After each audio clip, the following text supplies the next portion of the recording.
HMP വൈറസിന്റെ പേരിൽ പൊതുജനങ്ങൾക്കിടയിൽ അനാവശ്യ ഭീതി സൃഷ്ടിക്കപ്പെടുന്നുണ്ടോ? ഉണ്ടെന്ന് വേണം പറയാൻ. എന്നാൽ ഈ വൈറസ് പുതിയതല്ല, 20 വർഷമായി ഇന്ത്യയിലുള്ള ഒന്നാണെന്ന് വിദഗ്ധർ. പ്രമുഖ വൈറോളജിസ്റ്റ് ഡോക്ടർ ഗഗൻദീപ് കാങ് അവരിൽ ഒരാളാണ്. വിദേശയാത്ര നടത്താത്തവരിൽ വൈറസ് സ്ഥിരീകരിച്ചത് അതിന് തെളിവാകാം. നിർമ്മിത ബുദ്ധി മേഖലയിൽ ഇന്ത്യയുടെ ശേഷി വർദ്ധിപ്പിക്കാൻ ടെക് അധികായരായ മൈക്രോസോഫ്റ്റ് 25,000 കോടി രൂപ നിക്ഷേപിക്കും. 2030-നകം 1 കോടി പേർക്ക് ഈ രംഗത്ത് പരിശീലനം നൽകുമെന്നും ചീഫ് എക്സിക്യൂട്ടീവ് ഓഫീസർ സത്യ നദല്ല. രാജ്യതലസ്ഥാനം തെരഞ്ഞെടുപ്പ് ലഹരിയിലേക്ക്. ഡൽഹി ആര് നേടും? ആം ആദ്മി പാർട്ടിക്ക് 4-ാം ഊഴം കിട്ടുമോ? നിയമസഭാ തെരഞ്ഞെടുപ്പ് ഫെബ്രുവരി 5-ന്, ഫലപ്രഖ്യാപനം 8-ന്.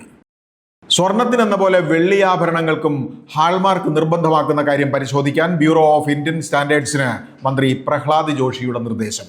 ലോഹത്തിന്റെ ശുദ്ധത ഉറപ്പുവരുത്താൻ ഉപയോക്താക്കളെ ഹാൾമാർക്ക് സഹായിക്കും. അത്യാഡംബര പാർപ്പിട വിപണിയിൽ മുംബൈയെയും ദുബൈയെയും കടത്തിവെട്ടി ഗുരുഗ്രാം.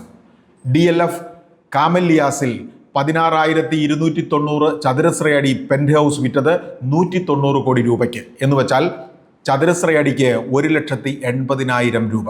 ബിസിനസ് വാർത്തകൾ വിശദമായി അറിയാൻ ധനം online.com.